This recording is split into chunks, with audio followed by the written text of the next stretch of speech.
जय श्री कृष्णा। आइए सुनते हैं उस सप्तमी पर सूर्य देव के जन्म की कथा। ऐसे कुछ देवता हैं जो कई संस्कृतियों के समान हैं। सूर्य देव उनमें से एक हैं। सूर्य, जिन्हें हिंदू धर्म में सूर्य देव के रूप में भी जाना जाता है, की पूजा अधिकांश संस्कृतियों द्वारा की जाती है। ऐसा कहा जाता है कि सूर्य उन कुछ देवताओं में से एक हैं जिन्हें आंखों से देखा जा सकता है। यही कारण है कि हिंदू धर्म में सूर्य देव का बहुत सम्मानजनक स्थान है। सूर्य देव की पत्नी छाया पुत्र शनि देव हैं तथा पूर्व परिवार का वर्णन सुनाने जा रही हूँ। सूर्य नमस्कार मंत्र। सूर्य को जल देते हुए सूर्य नमस्कार मंत्र का जाप करें, जो कि मन और तन को शुद्ध करता है और साथ ही आपको आत्मिक शांति प्रदान करता है। इससे मन शांत और प्रसन्न रहता है। सूर्य मंत्र को रोजाना जाप करें। इसे बहुत ही जल्दी और सुखदायी फल प्राप्त होते हैं। सूर्य मंत्र के जाप से चिंता, तनाव, नकारात्मक सोच और मानसिक परेशानियों से छुटकारा मिलता है और जातक का मन शांत हो जाता है। सूर्य देव की आरती आप सूर्योदय होने के बाद किसी भी समय कर सकते हैं, जो कि हमारे जीवन के लिए बहुत ही लाभकारी है। सूर्य आरती को नियमित रूप से पढ़ने से मन को शांति मिलती है और आपके जीवन से सभी बुराइयां दूर होती हैं। फलस्वरूप आप स्वस्थ, धनवान और समृद्ध बनते हैं। सूर्य चालीसा का पाठ करने से शुभ फल की प्राप्ति होती है। इसका पाठ करने से आपके जीवन के सभी दुख दूर हो जाते हैं। नवग्रहों में सूर्य को सबसे उच्च स्थान पर माना गया है, जो कि कमल के आसन पर विराजमान है, जिनके सिर सोने का मुकुट और गले में रत्नों की माला है और जो 7 घोड़ों के रथ पर सवार रहते हैं।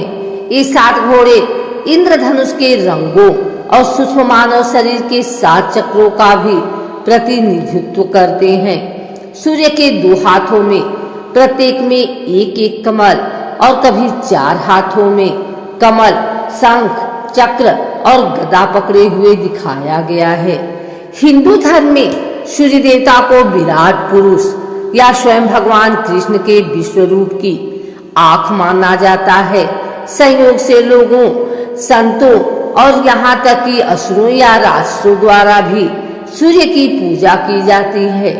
राक्षसों के कुछ समूह, जिन्हें यतुधन कहा जाता है, सूर्यदेव के कट्टर अनुयायी हैं। आइए सुनते हैं सूर्यदेव के जन्म की कथा।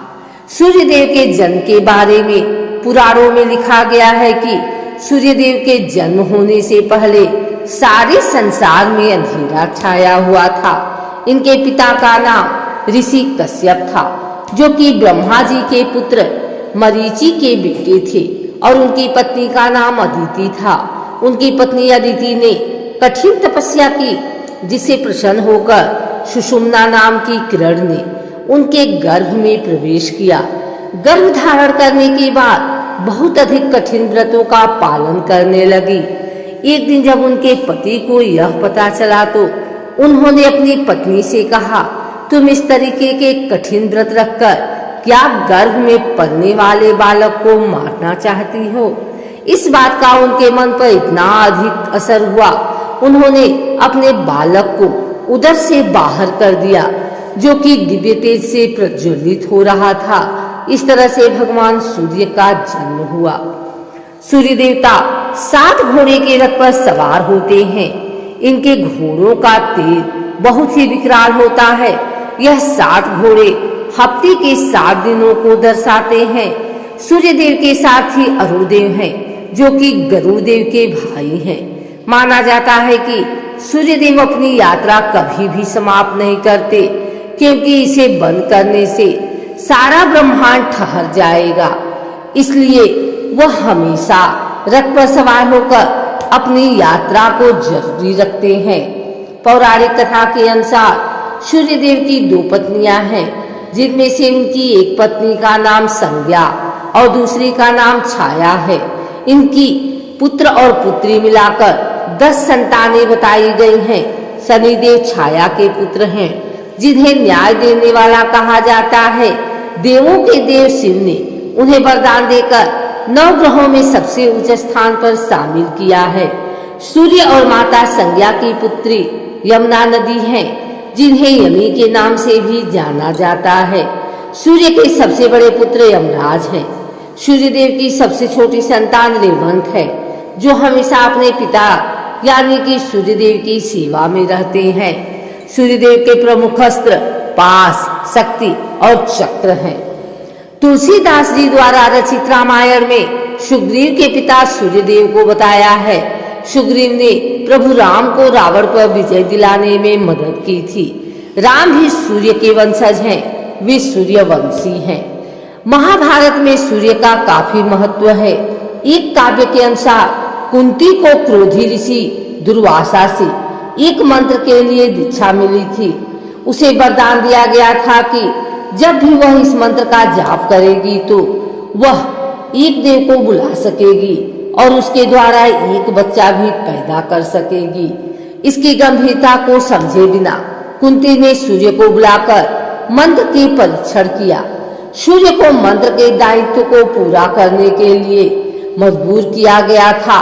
उसने चमत्कारिक रूप से उसके लिए एक बच्चे को जन्म दिया। एक अविवाहित मां बनने के विचार को सहन करने में सक्षम नहीं थी। इस कारण से कुंती को अपने बेटे कर्ण को त्यागने के लिए मजबूर होना पड़ा, जो बाद में सबसे महान योद्धा बना। पौराणिक कथा के अनुसार हनुमान जी ने बालपन में सूर्यदेव को पका हुआ आम समझ लिया और वह उनका पीछा करने लगे, क्योंकि हनुमान जी को आम बहुत ही प्रिय थे। जब उन्होंने महसूस किया कि सूर्यदेव सर्वज्ञानी शिक्षक हैं, तब हनुमान ने सूर्यदेव को अनुरोध किया वह मुझे अपने शिष्य के रूप में स्वीकार करे।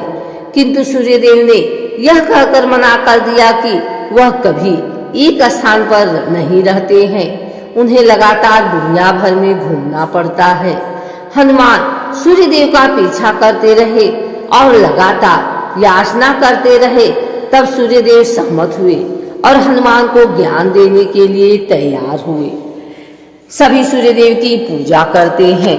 सूर्य को बुद्धि, आत्मविश्वास, अच्छी स्वास्थ्य, साहस, नेतृत्व, गुण, स्वतंत्रता, सफलता, शक्ति का दाता माना गया है। जातक को प्रातः काल स्नान करने के बाद भगवान सूर्यदेव को प्रणाम करते हुए सूर्य को जल अर्पित करने के साथ सूर्य नमस्कार मंत्र का जाप करना चाहिए, जो कि आपकी मन की शांति और सुख समृद्धि के लिए बहुत ही अच्छा है। सूर्यदेव को सूर्य नारायण के रूप में भी माना जाता है।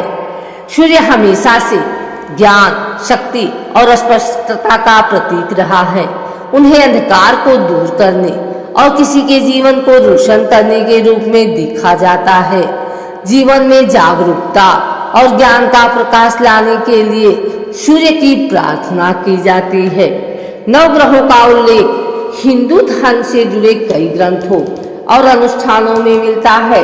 यहाँ तक कि बहुत स्थानों पर 9 ग्रह की पूजा भी की जाती है। किसी व्यक्ति पर इन ग्रहों द्वारा डाले गए किसी भी नकारात्मक प्रभाव को कम करने के लिए इनकी पूजा की जाती है। 9 ग्रहों में सूर्य प्रमुख है और शनि के पिता भी हैं। योगी सूर्य और उससे संबंधित पहलुओं पर बहुत जोर देता है।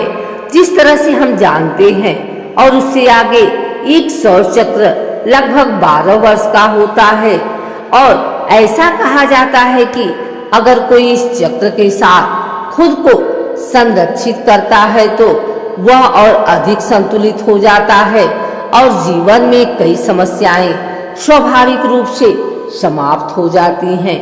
यहाँ तक कि सबसे लोकप्रिय योग आसनों में से एक सूर्य नमस्कार, सूर्य देवता को नमस्कार है। इस प्रकार योग ने किसी के जीवन में सूर्य के महत्व को पहचाना और उससे शामिल तत्वों को शामिल किया जो इससे लाभान्वित होते हैं।